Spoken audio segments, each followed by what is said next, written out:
Hello and good morning all of you. स्वागत आहे तुमचं मेगाबिट एज्युकेशनच्या युट्यूब चॅनलवर.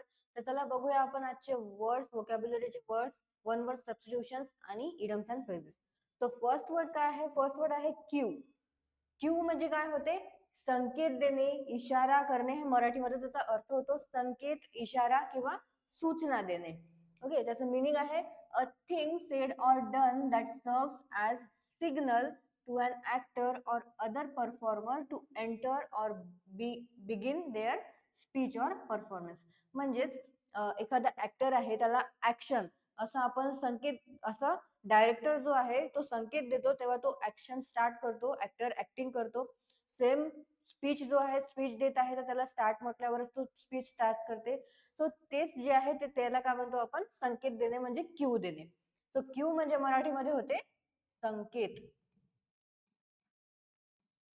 संकेत किंवा सूचना किंवा इशारा पण म्हणू शकतो. ओके, सिनोनिम आहेत सिग्नल, साइन, इंडिकेशन. अँटोनिम्स आहे एक्सटेरियर, एक्सटेरियरिटी आणि लॉक. तर हे आहेत सिनोनिम्स आणि अँटोनिम्स क्यू चे. नेक्स्ट आहे ॲफ्लॉट. ॲफ्लॉट म्हणजे त्याचं मीनिंग आहे floating in water not sinking. म्हणजेच जो तरंगत आहे पाण्यावर, डुबत नाही, बुडत नाही, त्याला आपण म्हणू ॲफ्लॉट. मराठीमध्ये काय म्हणू? तरंगणे किंवा तरंगता.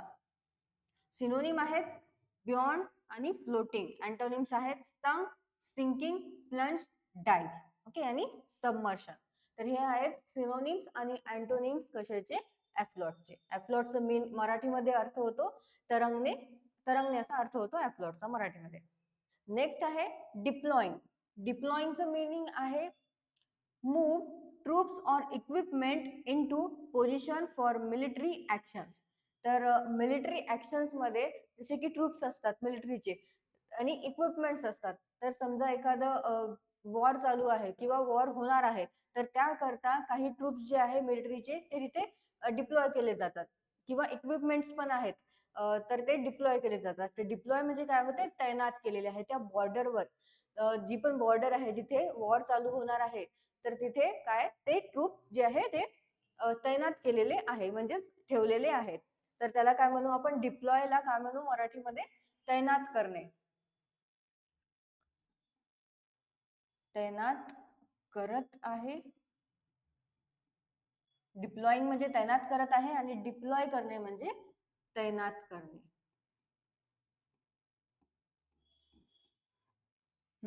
तर याचं सिनोनिम आहे पोझिशन, स्टेशन आणि पोस्ट. आणि अँटोनिम आहे कॉन्सन्ट्रेट. नेक्स्ट आहे इंडल्ज. इंडल्जचं मीनिंग आहे allow oneself to enjoy the pleasure of. म्हणजेच मराठीमध्ये याचं मीनिंग काय होईल? तर लाड पुरवणे. लाड पुरवणे किंवा आपण असे म्हणू शकतो आनंद मिळवणे किंवा स्वच्छंदपणे रमणे. तर मराठीमध्ये काय होतो मीनिंग इंडल्जचा? लाड पुरवणे, आनंद मिळवणे आणि स्वच्छंदपणे रमणे. सिनोनिम्स बघूया. सिनोनिम्स आहे wallow in, give oneself up to किंवा गिव्ह वे टू. अँटोनिम्स आहे स्टिफल. तर हे इंडल्जचे सिनोनिम्स आणि अँटोनिम्स आहे. मराठीमध्ये त्याचा अर्थ होतो लाड पुरवणे, आनंद मिळवणे किंवा स्वच्छंदपणे रमणे. नेक्स्ट बघूया वन वर्ड सबस्टिट्यूशन्स. तर वन वर्ड सबस्टिट्यूशन मध्ये दोन वर्ड्स आहेत आपले. त्यामधला फर्स्ट वर्ड आहे तो आहे इन्स्क्राईब. इन्स्क्राईबचा अर्थ काय होतो? तर त्याचा अर्थ आहे राईट ऑर क्रेव words on stone or paper. म्हणजे जे शिला असतात, दगड असतात मोठे मोठे कुठे कुठे, तर त्या शिलांवर लिहिलेलं असतं किंवा कोरलेलं असतं, तर त्याला काय म्हणतो आपण? शिलालेख. किंवा पेन आणि दगडावर, समजा पेपर आहे, पेपरवर लिहिणे किंवा दगडावर कोरणे, याला आपण म्हणतो इन्स्क्राईब.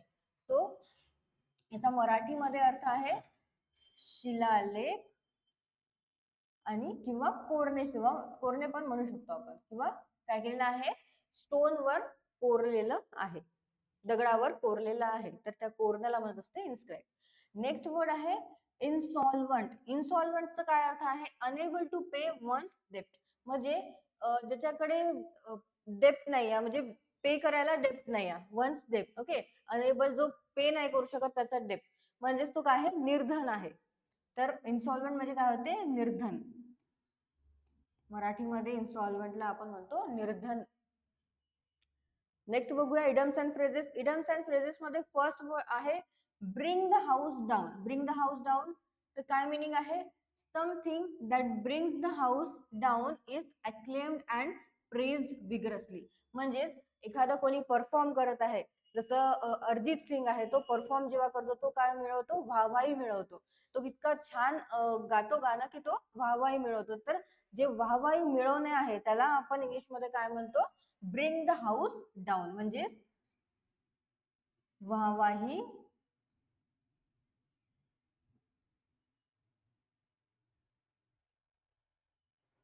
मिळवणे.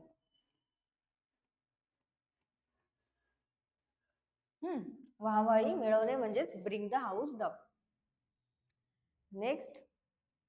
नेक्स्ट आहे कॅन ऑफ वॉर्म्स. तर कॅन ऑफ वॉर्म्सचं मीनिंग आहे if an action can create serious problem it is opening a can of worms. म्हणजेच एखादी अशी परिस्थिती जी जी केल्याने काय होते, सिरियस प्रॉब्लेम क्रिएट होऊ शकतात, तर त्याला म्हणत असते कॅन ऑफ वॉर्म्स. अशी परिस्थिती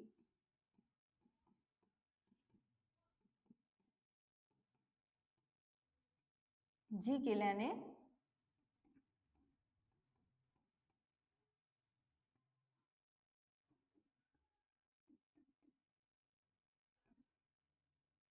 सिरियस प्रॉब्लेम्स येऊ शकतात. ओके, तो कॅन ऑफ वॉर्म्स म्हणजे अशी परिस्थिती जी केल्याने सिरियस प्रॉब्लेम येऊ शकतात त्याला म्हणत असतात कॅन ऑफ वॉर्म्स. नेक्स्ट आपण जे आधी बघितलेलं ते आहे bring the house down. Bring the house down म्हणजे वाहवाही मिळवणे. वन वर्ड सबस्टिट्यूशन मध्ये बघितलेले आहे आपण अनेबल टू पे वन्स डेप्ट. याला वन वर्ड मध्ये काय लिहू आपण, इनसॉल्वंट. इनसॉल्वंटचा अर्थ असतो निर्धन, जो आहे त्याला इनसॉल्वंट असं म्हणतात. सो वन वर्ड मध्ये राईट ऑर क्रेव words on a stone or paper, म्हणजेच स्टोनवर कोरणे किंवा पेपरवर पेनने लिहिणे, याला आपण वन वर्ड मध्ये लिहत आहे तर ते आपण लिहू इन्स्क्राईब. क्यू आपण बघितलं वोकॅब्युलरी मध्ये. सो क्यू चा अर्थ काय होतो मराठीमध्ये, संकेत, सूचना, इशारा. संकेत देणे, सूचना देणे किंवा इशारा करणे. नेक्स्ट आहे एफ्लोट. एफ्लोट म्हणजे होते मराठीमध्ये तरंगणे, जो तरंगत आहे पाण्यावर, जो डुबत नाही, बुडत नाही, त्याला आपण एफ्लोट असं म्हणतो.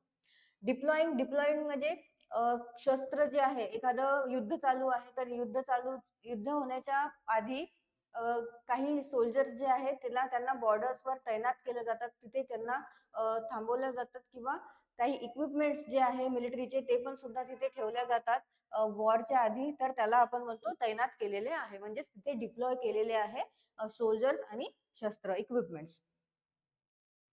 Last indulge. इंडल्ज म्हणजे होते लाड पुरवणे, आनंद मिळवणे किंवा स्वच्छंदपणे रमणे. तर हा मराठीमध्ये अर्थ आहे इंडल्जचा. ओके, सो आज आपण वोकॅब्युलरीचे वर्ड्स बघितलेले आहे. वर्ड्स तुम्ही सेंटेन्सेस प्रिपेअर करा, त्यामुळे तुम्हाला आणखी हे वर्ड्स लक्षात राहील, त्याचे सिनोनिम्स आणि अँटोनिम्स सुद्धा लक्षात राहील.